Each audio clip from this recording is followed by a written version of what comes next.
Thank you so much, Padmini ji and Gayatri ji. Radhe Radhe everyone. Welcome. Welcome to Daily Wisdom from Bhagavad Gita session. Over to you, Nitin ji. Thank you. Thank you, Padmini, Gayatri ji, for a wonderful session like always. Radhe Radhe, good morning, good evening, everyone. A very warm welcome to today's edition of Daily Wisdom from Bhagavad Gita. So we are talking about peace. How do we attain that perfect peace is what we have been talking about.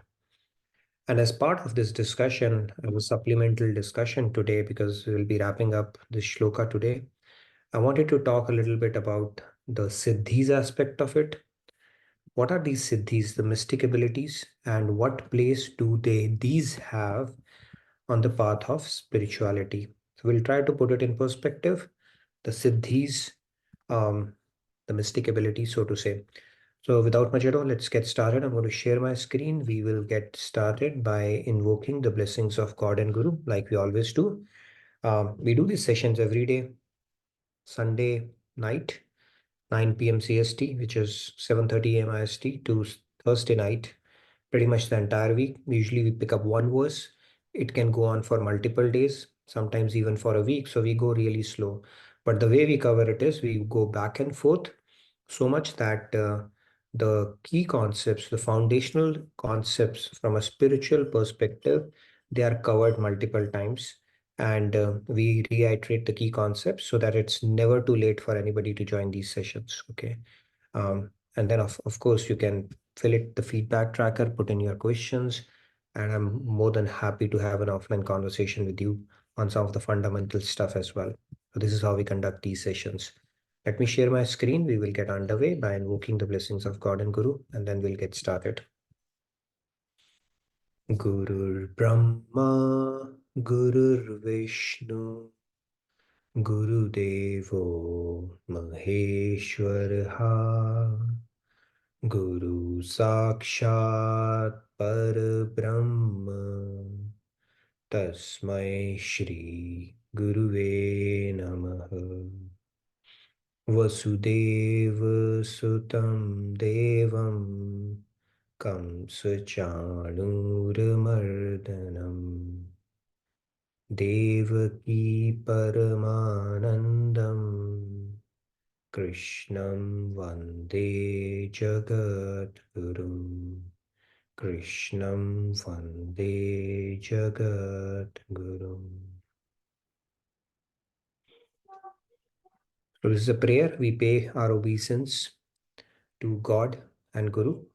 Guru, because he's like Brahma, Vishnu, Mahesh, one who provides the knowledge, one who preserves the knowledge, and one who destroys the ignorance within us. And the original Jagat Guru, the Guru's Guru, the one from who this entire knowledge has emanated. Krishna, right? The original Jagat Guru, we pay our obeisance to him as well. So let's get started. I'm going to quickly recite the shloka. We'll take 3 hands and then we'll get into the topic of our discussion today. Yukta karma phalam tyaktva shantimapnoti naishtikim ayukta kamakarena phale sakto nibadhyate. We'll take 3 hands and then we'll get started. Radhe Radhe Aparna ji. Please go ahead. Radhe Radhe everyone. Radhe Radhe. Yukta karma phalam tyaktva shantimapnoti naishtikim ayukta kamakarena phale sakto nibadhyate. Very nice. Thank you, Parnaji. Let's take a couple of more hands. Riya ji, Radhe Radhe. Please go ahead. Radhe Radhe. Radhe Radhe. Yukta karma phalam tyaktva shantim napnoti naishtikim ayukta kamakarena phale sakto nibadhyate. Radhe Radhe. Thank you. We'll take one more hand and then we'll get started. Radhe Radhe Lakshmi ji. Please go ahead. Radhe Radhe. Yukta karma phalam tyaktva shantim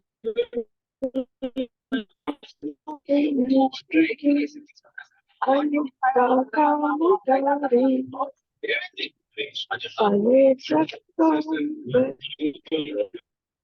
Thank you. Your voice was a little muffled, Lakshmi ji.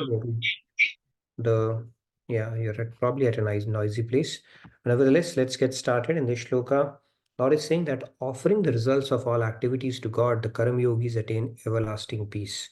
This is what we've been talking about for the entire week. Whereas those two who, being impelled by their desire, work with a selfish motive, become entangled because they are attached to the fruits of their actions. So we've been talking about this. This is a formula for peace. Only when we do perform our tasks or things that we do, our day-to-day jobs, work, whatever occupation, profession we may be in our family life, in our professional life, with relatives, friends, everybody, when we do it with a selfish motive or something, what is in it for me kind of an attitude, it causes stress, it causes anxiety, and the worst of all, it is called a binding karma. Binding karma means you accrue a karmic backlog and you go further away from peace when we continue to do that. And that is the reason why we keep on repeating in this cycle of life and death. When we do it with a sense of detachment as a matter of duty for the pleasure of God, that's when we get closer to peace. Now, today we are going to talk about the concept of siddhis. Now, where does siddhis or these mystic abilities lie? And does it take us closer to this peace, everlasting peace that we are talking about, is what we are going to talk about today, because siddhis have some kind of a role on this path of spirituality. So we'll try to put that into perspective.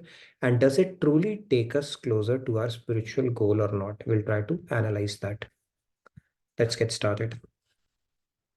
So this is the pathway. Okay, you're going, right? And there are multiple obstacles on the way, or multiple, I would say, dangling carrots along the way as well, right? Dangling carrots or test, you may call it. Now, what these are called, one is called bhukti and one is called mukti, primarily, I would say. Bhukti is something which is related to this world, okay, material world. What is the bhukti? Which is money, power, fame, all the things that we normally think are going to give us happiness, they all fall into bhukti category. Bhukti also includes the celestial abodes. Okay, celestial abodes means the seven heavens, so to say. In some traditions, especially in Christianity, they say the goal of life is to reach seven heavens. Bhagavad Gita clearly states that seven heavens is also something which is part of bhukti, material world. It's like going to Hawaii, and when your hotel stay is over, you have to come back. Okay, so it's a temporary pit stop. So being good is good, but not good enough is what Bhagavad Gita is telling us, because it's like reaping the benefits of the good deeds that you do, and then again you have to come back. So that is also part of bhukti. So bhukti is essentially anything related to this material world, right? Whether you lead a mundane life, whether a luxurious life. Celestial abodes is a golden jail, it is called, because you can enjoy high level of bliss, but that is also temporary. It still does not give us the everlasting peace that we are talking about. So this is called bhukti. It is a material aspiration. And then mukti is a spiritual desire. Mukti is nirvan, moksha, like they call it in Buddhism. They call it nirvan. In Bhagavad Gita, it's talking about liberation, moksha. They are all the same thing. Bhukti and mukti, it is a spiritual desire. It takes us beyond the cycle of life and death, and it is higher than bhukti because it is a spiritual desire. However, on the path of bhakti, only when we reject these dangling carrots, okay, this is when we reject it, then God says, let's meet now. Okay, so you have to go past all the bhuktis, reject that I don't need this world. All the enticements that we see in this world, it is just a mirage, like a mirage. It will make you happy for a little while, and again, then the dissatisfaction, discontentment will creep in. Through our experience, we don't need to read books or read Bhagavad Gita for that. Your own experience will tell you that. It is a very temporary relief or temporary happiness that we get, and then it fades away. And then again, we are back to square one. So God says, when you reject all of that stuff, even the craving for heavens, even the moksha aspect of it, then I'm going to meet you. Okay, so this is how it goes. And this concept, and now we'll talk about the aspects of siddhis. Now, where do siddhis fall? Does it fall into bhukti? Does it fall into mukti? Does it go beyond that? Is what we're going to talk about today. Okay.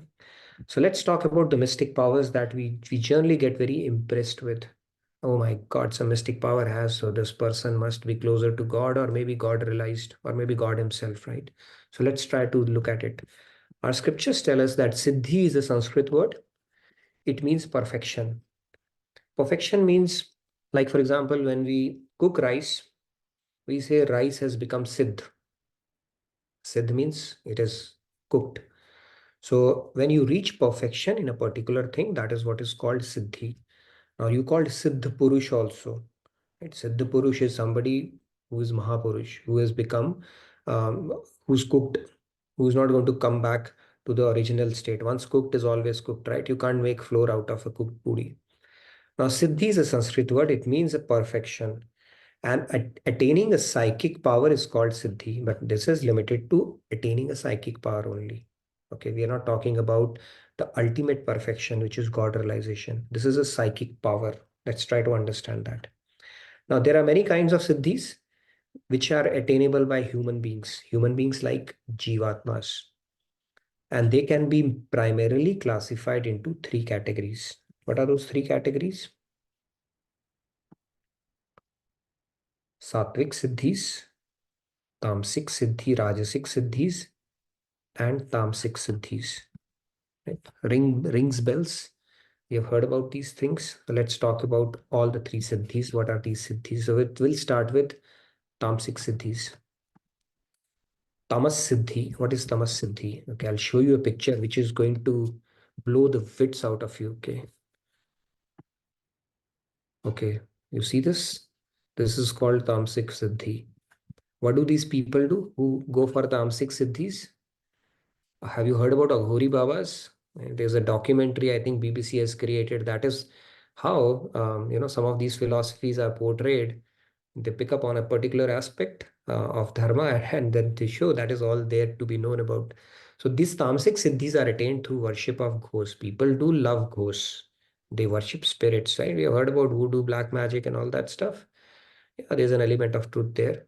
So by meditating at the cremation grounds after midnight, okay, so don't try to go there. It's very freaking scary, but people do that.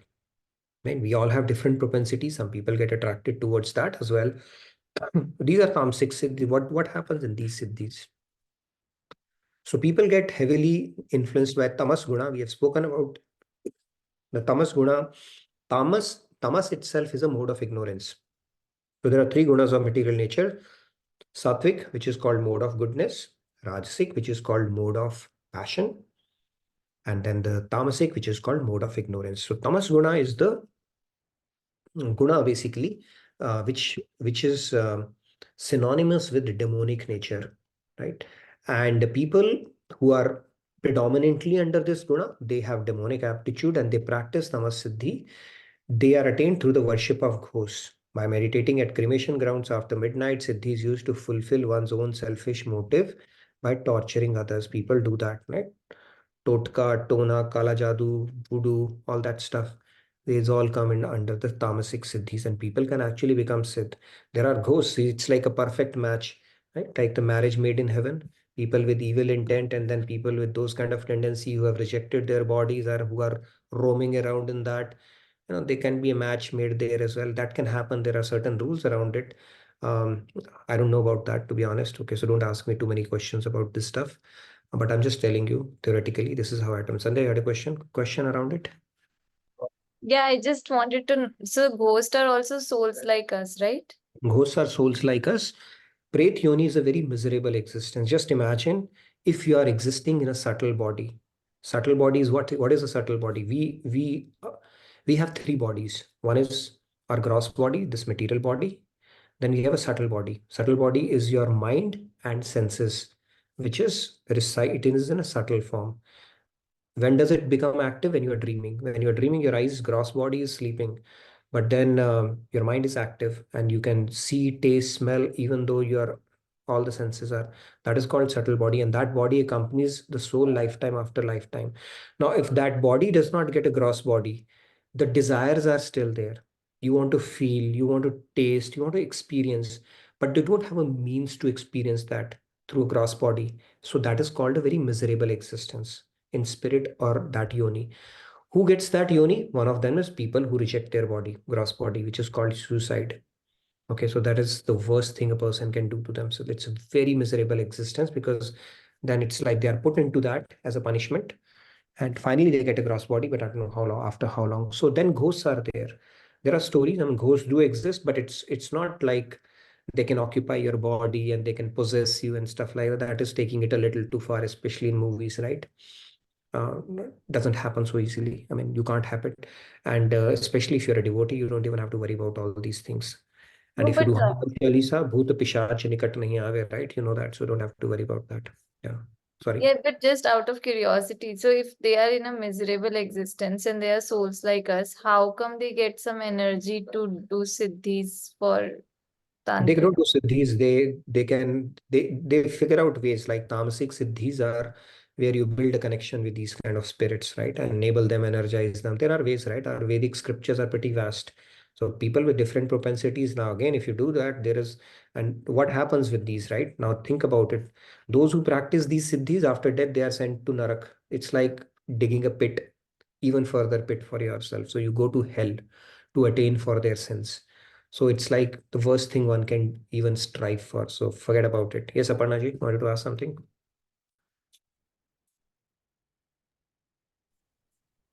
Yes, actually.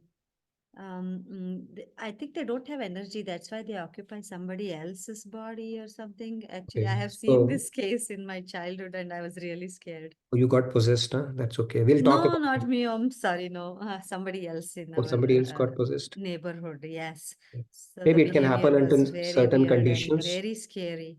Okay, possibly, but it's not a common occurrence as such. Okay, so we'll not do a dissertation on these siddhis, how we compare again, but let's understand these are the possibilities. But if we engage in that, we go to hell. Okay, it's a fast track to hell. Whoever practices these kind of siddhis, there's nothing you're gaining out of it, right? It's just your propensity and you're building bad sanskars anyways. So stay away from this. Now let's move on to the next one. The other one is called Rajas Siddhis. Now, these scriptures assert the Rajas Siddhi, the science of liberation, Tantra Vidya. Okay, that's a science in itself. Now, Mother Kali, right? You look at, they worship Mother Kali, and they can do Tantra and all that, Jantra, Tantra, Mantra. I don't know what that is there, but those kind of Siddhis are also there. In Tantra Sangita, it's a combination of two words, Tanoti plus Trayate. So, science of expansion of spiritual knowledge and liberation. Okay. Now, since it is influenced by Rajas, in its truest, okay, truest form, it is not evil. Whether we can practice it in Kali Yuga or not, it's questionable. Okay, people can actually have a distorted forms of it and then might be doing more harm than good. But Tantra and all that, it is a bona fide path actually.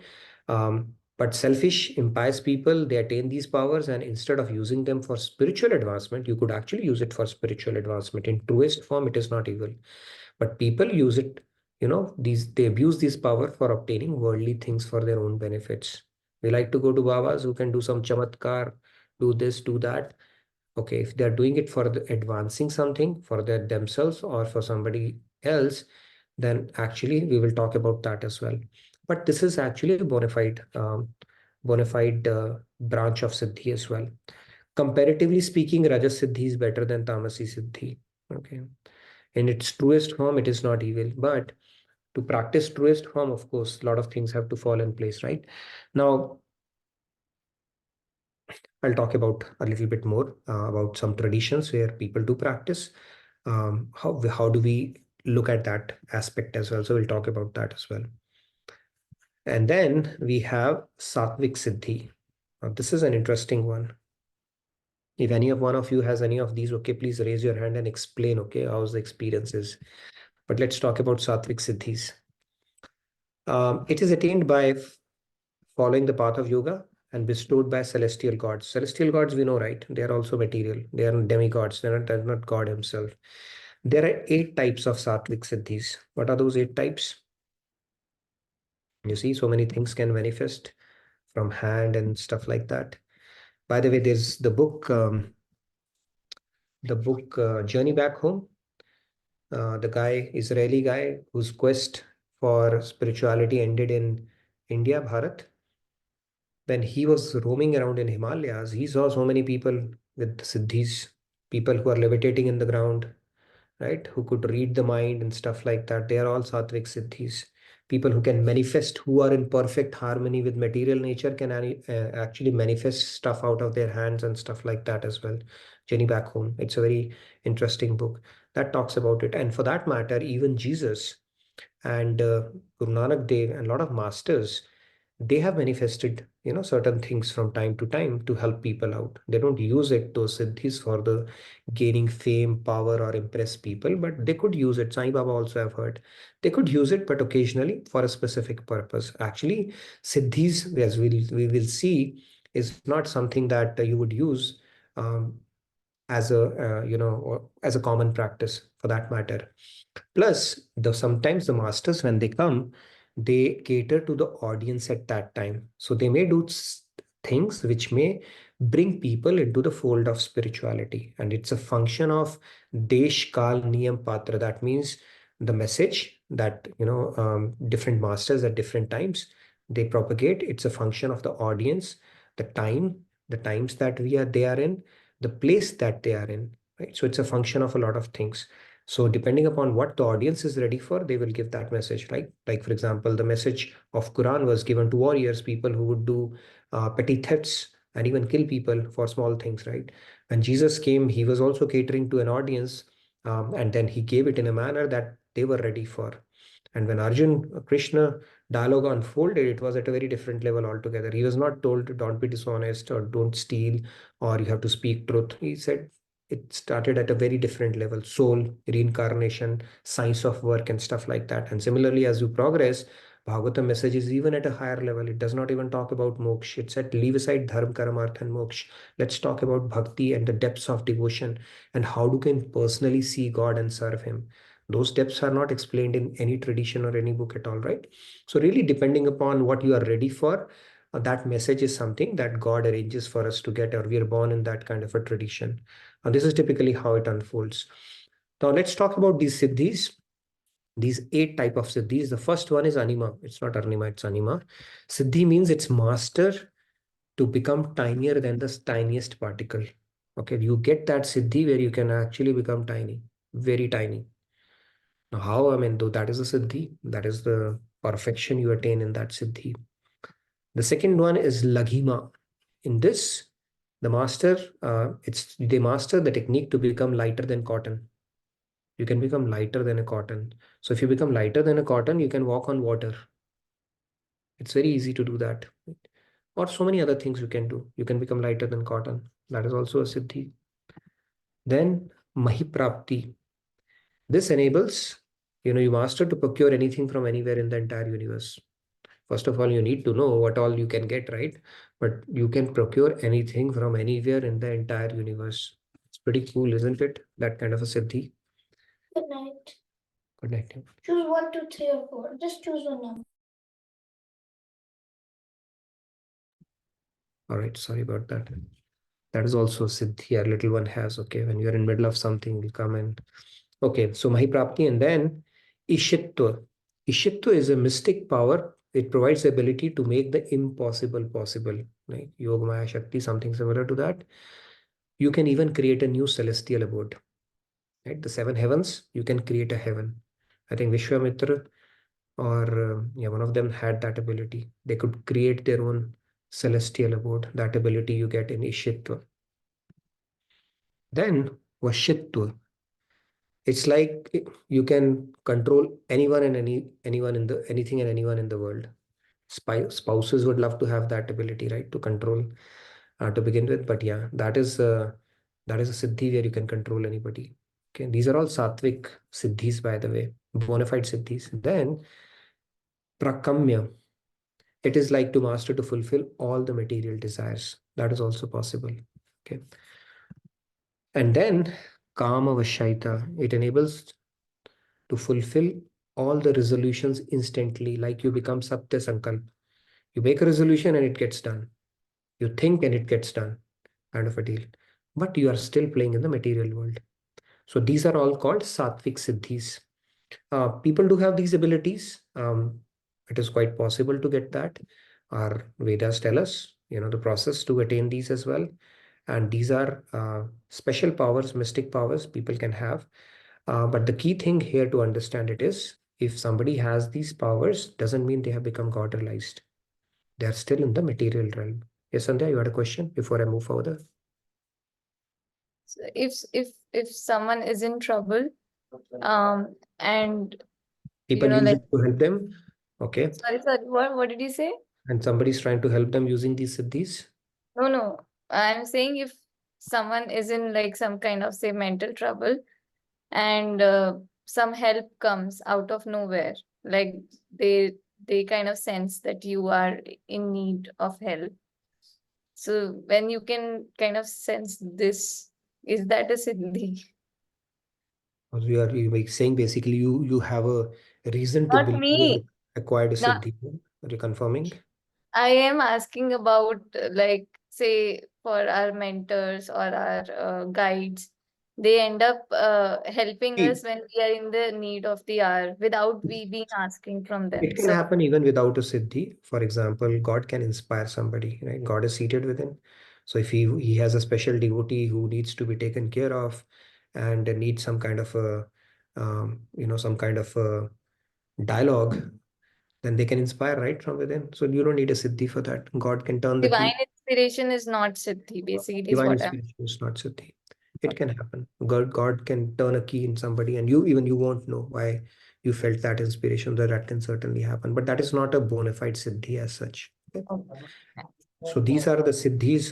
Keshav ji missed all the siddhis, but I'm sure he'll love it.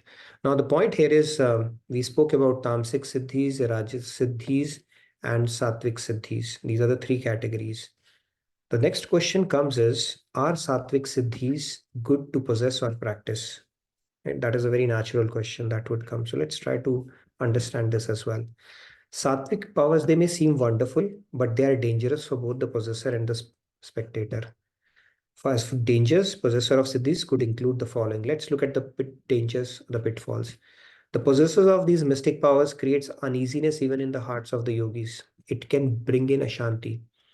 Okay, if you do Kundalini and stuff, you will start getting mystic abilities where you might be able to foresee events, which is likely to happen now, and stuff like that. But unless you have power of devotion with you, it can bring in a lot of lack of peace in your head. I know a lot of examples.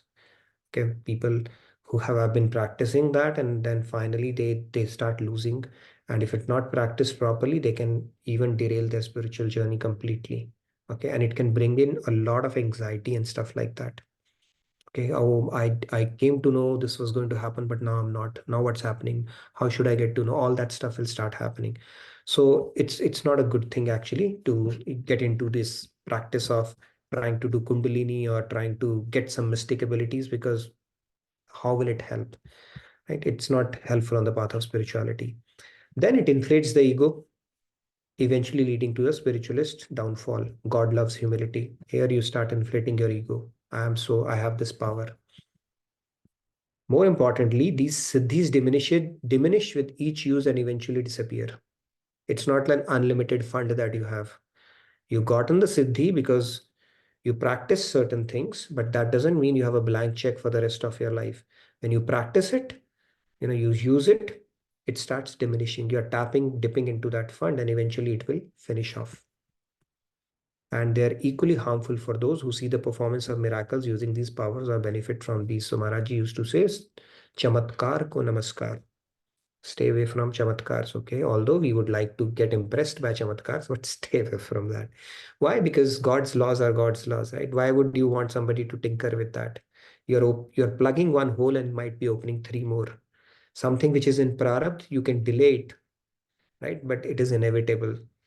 Okay, so those kind of things are there. Having said that, Guru as part of Yogakshema, they could use those siddhis to fight with your sanskars or to protect you from things for your, so that you can continue to progress in devotion. That is a different thing. But generally, if siddhis are used, to violate some of the laws or to delay some of the things or stuff like that, typically they can have negative consequences in longer run. Rationale is simple. When ordinary material beings, they experience the miracle of the psychic powers, they consider the yogi. When they come across somebody who's, showing these miracles and stuff like that, then they start considering them equal to God. And then they start having faith in the yogi and their teachings with the wrongful assumption that they are God realized. And then eventually it can lead to a spiritual downfall as well. So that is why it's very dangerous. One should realize that Sattvic Guna is also made up of Maya. Even Sattva is under Maya. And all these Sattvic Siddhis are material powers. They are not spiritual powers at all. Okay. Now let's talk about a couple of stories to put these in perspective, and then we can have a bit of a discussion around this concept as well. So we had Swami Vivekanand. Okay, he was walking and he had company of a monk who was walking alongside him. And lo behold, a river came in front of them. So monk was said, all right, they had to cross the river. So monk said, come, let's walk.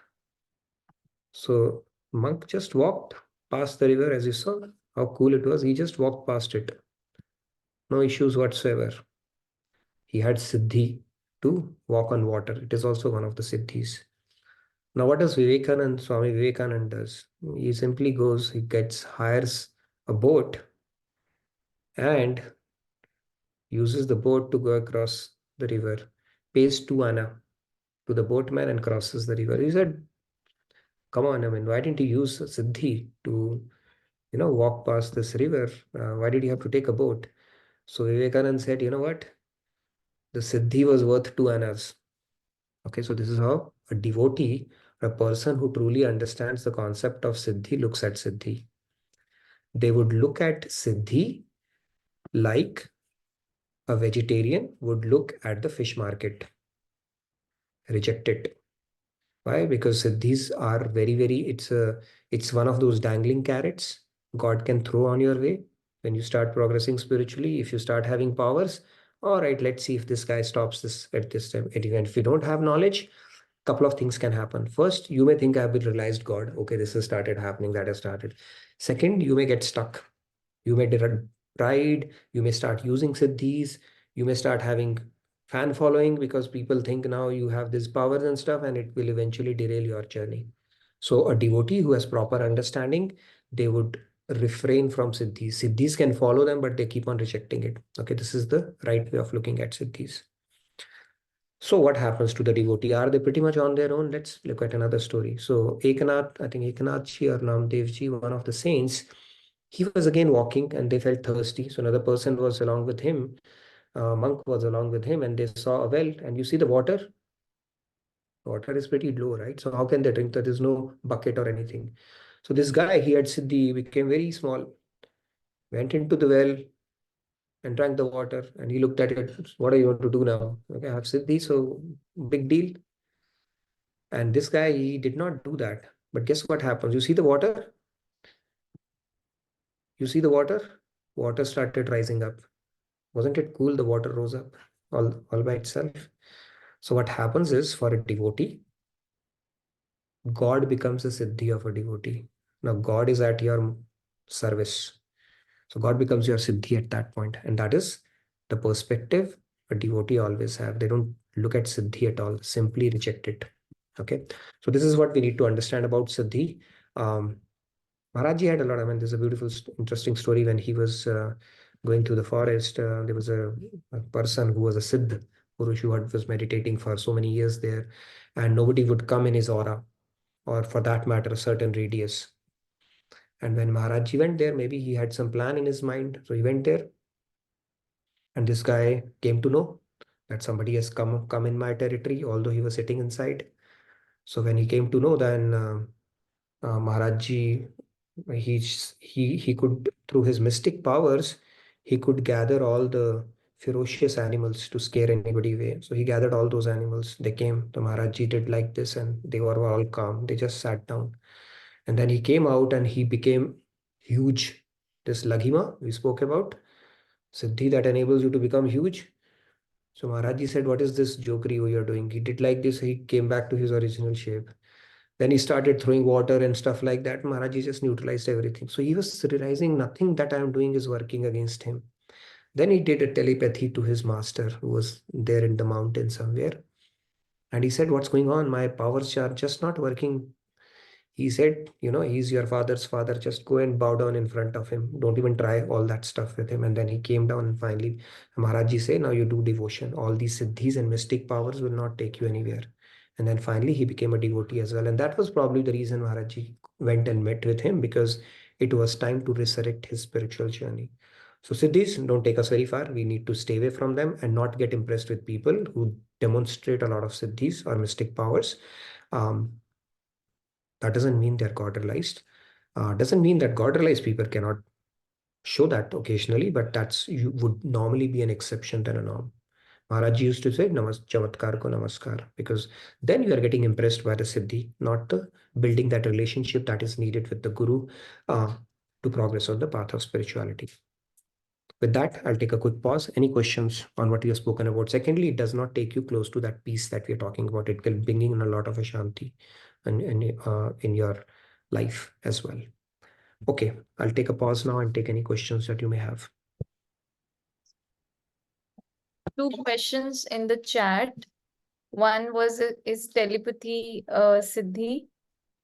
And second, okay, first you want to answer this or? Telepathy could see reading mind is a Siddhi. Even this thing where people can touch clothes and tell about a person, that is also a Siddhi. Reading mind is also a Siddhi. So yeah, that is a Siddhi. Guru uses it. They will look But then at when you. is it called divine inspiration versus a Siddhi? Yeah, so it can be a Siddhi also, and it could be a divine inspiration also. We don't know which one is being practiced by, right? But Guru will just lock eyes with you and scan like an X-ray. They will scan your past, present, future, like just like that. They do have that ability, but they use it for good purpose. They don't use it for entertainment, right? Like so he was telling the other day, what am I going to do by reading your dirty minds? Our mind is anyway dirty, right? Why would you like to read something like that? But what I've experienced in his lectures is the collective vibe. A common question that most of the people have is going to address that, right? My parents have experienced that as well. You go with the question and he's not only quoting the question but answer as well. So they use it, but only they know when they want to use it, right? They will not use it for the sake of entertainment or to impress anybody. So now there's a related question to what you said, right? Like if someone wants to use Siddhis for being a Robin Hood, like, so can't we use the Siddhi to correct the minds of evil-minded people? You cannot see. If that is the case, then Guru will do the cleanup job for everyone, right? Why wait for Krishna? Could have done that for Arjun. Again, you are playing you are playing God in that case. You are playing God when you do that. That's not how it's meant to be. There are no shortcuts to success. So when we take it upon ourselves, we might be plugging one hole and opening up 10 more. That is how it has to be seen. You cannot, there are no shortcuts to success And whatsoever. last question. I think this topic has quite a lot of interest. There's a question from Krupa Shah ji. Do psychics and astrologists have siddhis? Can we believe in what astrologists tell us? Astrologists tell us. Now, if you ask me, astrology is a perfect science. Having said that, you will not find a perfect astrologer in Kali Yuga, okay? Astrology is a perfect science, but then it's very difficult actually to find that perfect somebody who can practice that. Having said that, why would you even need to know that, right? Astrology, it's like the cards that you are dealt with. Of course, prarabdha aspect is there, But what will you do by knowing your future? If it is bad, you'll be paranoid in life, right? It will make you sad, basically. Or if it is good, you might become complacent. So the focus from a spiritual perspective should be on our Purusharth, because that is just one of the variables which is dictating what you'll end up in life, getting life. The bigger variable is your Purusharth, the ability to exert your free will and do what you can control. We should focus always on that, on the path of devotion, without getting sidetracked with astrology and stuff like that. But yeah, planetary, even when Ravan, when his son was getting born, he instructed all the stars, all the planets to be in a perfect position so that he becomes invincible, Indrajit. But I think Ketu or one of those, he did some trick and he changed his position to introduce some kind of a vulnerability in his horoscope, and he broke his back. So when Hanumanji came, he actually, freed up all the Navgraha from from because they were enslaved by Ravan. And that is why if you do Hanuman Puja, Navgrahas are automatically taken care of. But anyways, these are things are there, but as a devotee, we should not think too much about these things. We should simply focus on devotion. When we do devotion, everything else starts falling in place, rather than worrying about these signs and stuff like that. And Madhuji, yeah, you asked a question about certain spirits and stuff like that. Yeah, it does not be God. Some of the masters, many lives, many masters talks about souls and spirits who can lead you to others. Can help you progress on the spiritual path. If you can tap into that, people do some kind of, invoking spirits and that.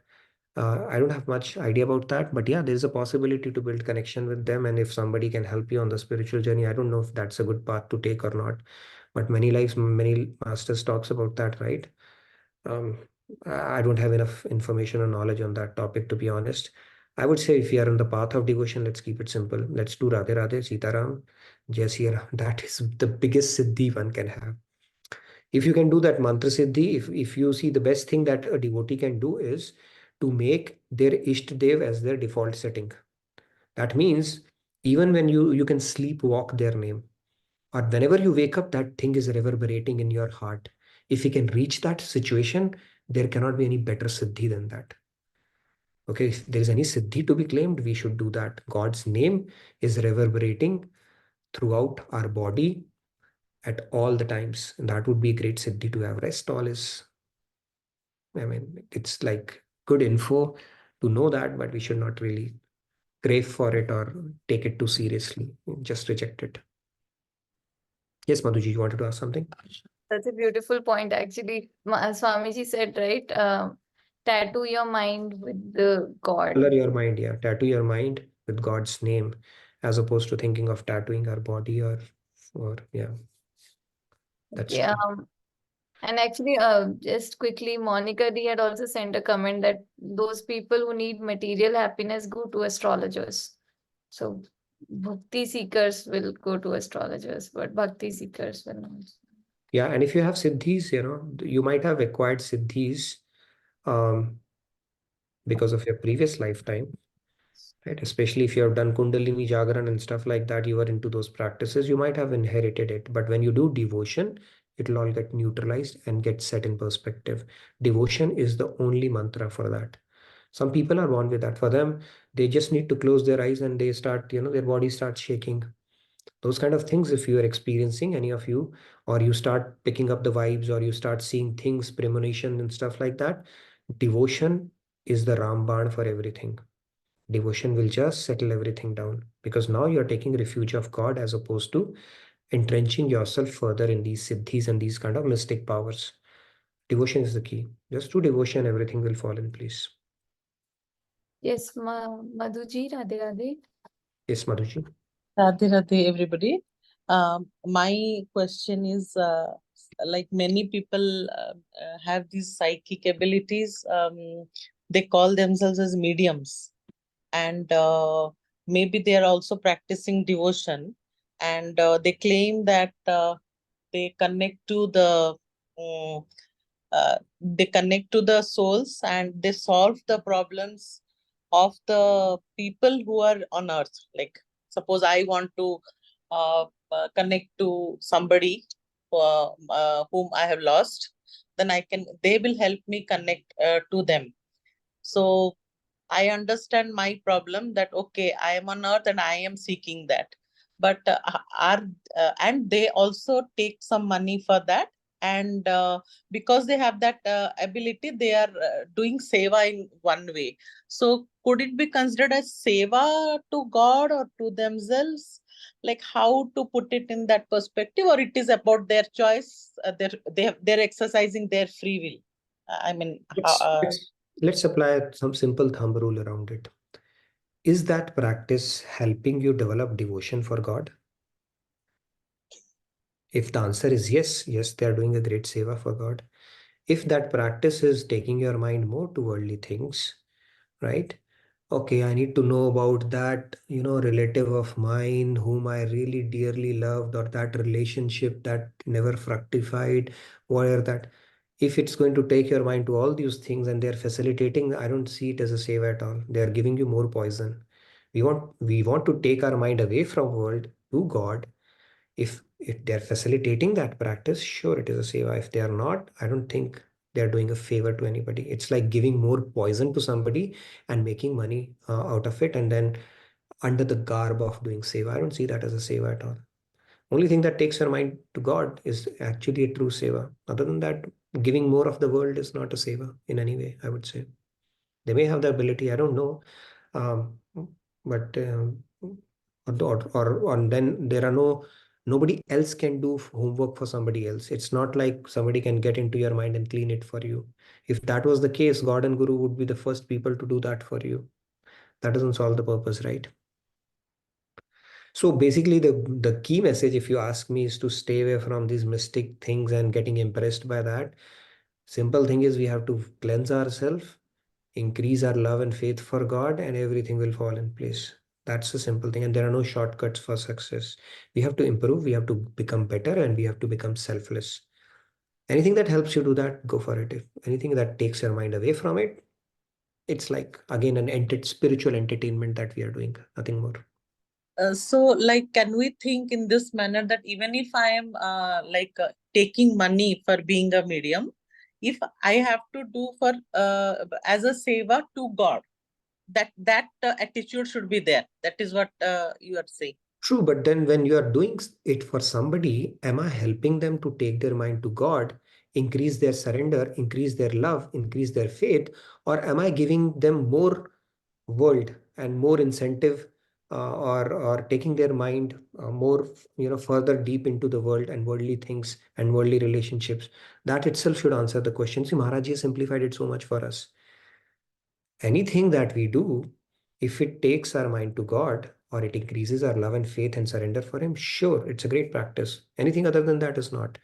Even there's a saying, right? Yoga kuyog jnana jnana jih nahi ram prem pradhana. So if you are doing a yoga, any kind of yogic practice, it is kuyog.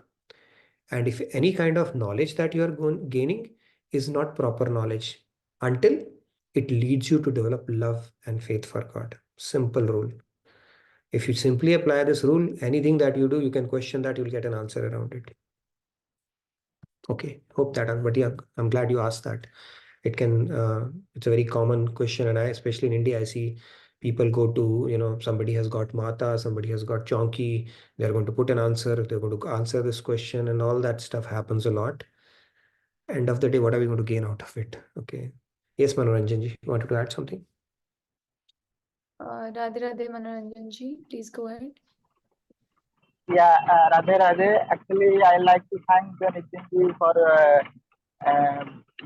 bringing this beautiful perspective of cities. On the context, actually, I like to just ask a question that whether this concept of siddhi is anyhow linked with the sloka which we cited in the beginning. Yes, so I was talking, yes. Now, if you say, I always keep that in mind. Okay, if I go tangent, if I'm talking about shloka, how do I map it?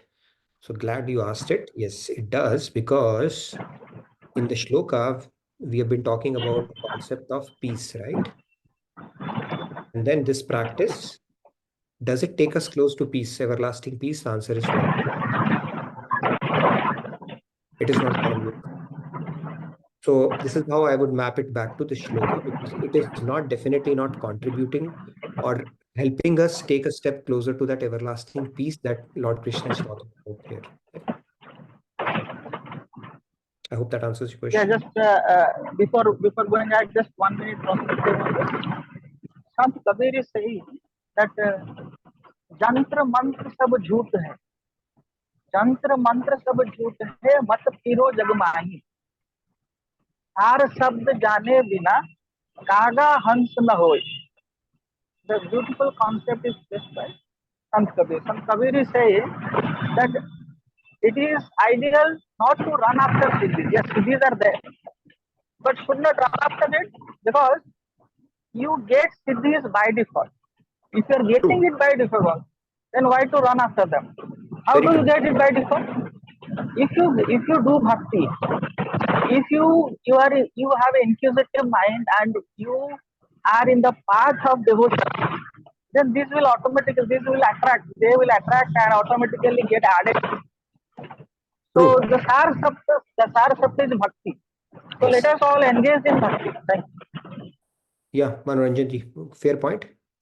And I hope you are not in a war zone, because there was a lot of noise going on in the background. But I think I got your point. That's right. The siddhis will follow you. In fact, you know what happens with, if you look at Maharaj Ji when he would give lectures, and for that matter, even with Swamiji, it happens. The Ishwari Shakti, they start serving you. Serving you means they are sitting, and the Vedic mantras will come and start manifesting. Okay, take my seva, take my seva, take my seva, reveal me. Okay, this is where, and they just have to, it's like somebody's bombarding their head all the times. Okay, Maharajji, if you have heard some of his lectures, it is not human knowledge. The way he will say from this Balli of this Upanishad and this page and this shloka, and then 10 other shloka, he will tell about 10 other scriptures. It's mind blowing. So yes, these siddhis, they follow you, but you use it selectively and for a purpose of the welfare of people only. Okay, you don't short circuit their prarabdha and stuff like that. That is the real utilization of these siddhis. As a devotee, what we need to understand is we should simply focus on deepening our love and faith for God. All the practices should lead to that. Any practice that is leading to, capping you at mysticism or these things, which is naturally very impressive for us, right? Oh my God, that person can do that. But as a devotee, we need to stay away from that. These will anyway follow you.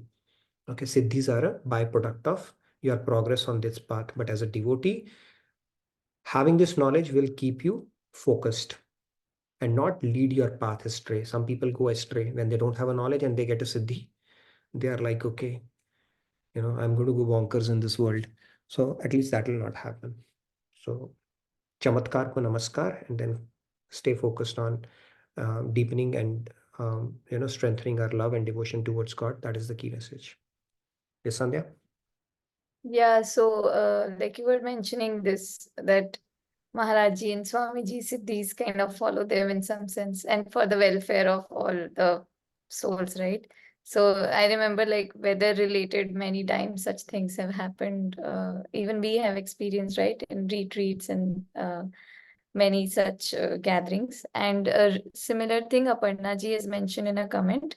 During centennial celebrations, she heard one story of Maharaji when he was at a devotee's place and only the children were at home. Apparently, Maharaji had asked them to make him sleep outside in the cool weather. And when it started raining, they wanted to put him inside the house. And then when that happened, they were actually able to lift him just like a just like a feather, basically. So that was also There are, see, people, many such stories. there are tons of stories about Maharajji. So it's a byproduct of being a Mahapurush, right? In fact, the water which has touched his feet never putrefies. There was a devotee, he was a doctorate and stuff, and he was very skeptical about it, and he actually experimented, I don't know for how long. So that water, it still gets circulated as a Charanamrit, it never gets putrefied.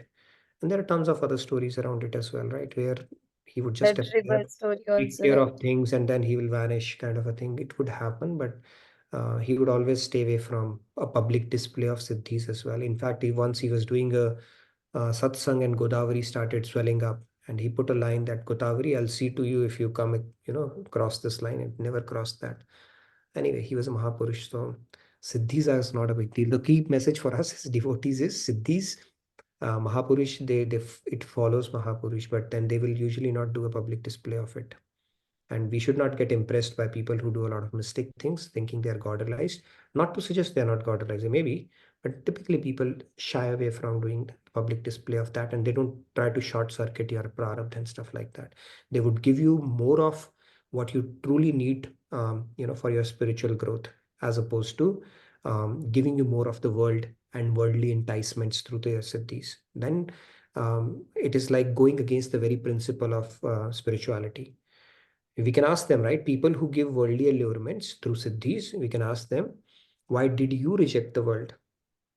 Right? If the world was the goal, you are giving world to us, why did you reject the world to begin with? That means they thought the world was poison. If that was poison, why are you giving us the world or giving us the allurements of the world? Right? So typically a guru, a proper spiritual person who's really wants your welfare, spiritual welfare, and will not engage you through siddhic practices. This is the key message. Perfect. I don't have any siddhi, so can I ask people to raise their hand if they have registered for the Bhakti Kirtan retreat? I can't read their minds, so I don't know. But we want to get a hands up of how many people here are aware of the Bhakti Kirtan retreat and have registered for it. So, Yes, just please do register. Let's put the link, do that. It's virtual, is free. It's a completely free retreat. You can make it in person or virtually, but do not miss out on that opportunity. And every step you take towards a Siddha Purush is like 100 yagyas. So I don't know how many yagyas you can perform, especially if you cover 10,000 steps in temple every day. okay. So yeah, it looks like only a very small fraction, which is maybe 15-20 people out of 80 people have If you're not registered. aware, let's post it in the link. I have posted it right now also Check it out, twice. and then we can take another, next time we meet, so we can talk about that. So by the way, Okay. tomorrow we have spiritual secrets class around the same time. So do plan to attend it. It's a fantastic class, especially for youth, but for adults and even for kids for that matter. So do plan to attend that. And And then the topic is how to perform any task 10 times better than what we do right now. 10 times better. That is going to be amazing. 10 times better. And the tips formula is coming directly from Swamiji. So yeah. That's Like awesome. super, yeah. Okay, Monica D has a question. Oh, she has raised hand for that. Okay. Okay, Yeah, don't others can lower their hand. Thank you for informing that you have registered, and those who haven't, please register.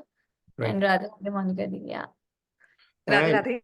we meet again on Sunday evening, and we'll continue on our fascinating journey of Bhagavad Gita. I would encourage all of you to spread the word around in your own way. Bring in your friends, family who can benefit from this beautiful knowledge that we get to contemplate and discuss every day.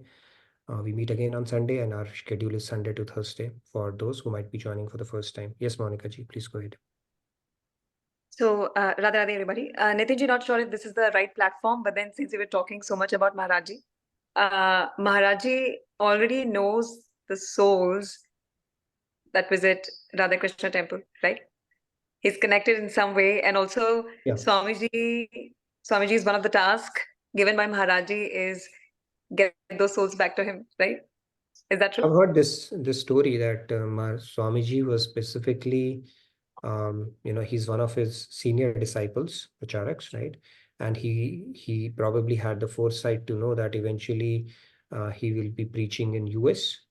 And then he said that, he's sent for the purpose of getting his souls, means people who had previous connection with him or were on the tipping point of having that connection, to bring it back to him. So we are one of those fortunate ones, I would say that.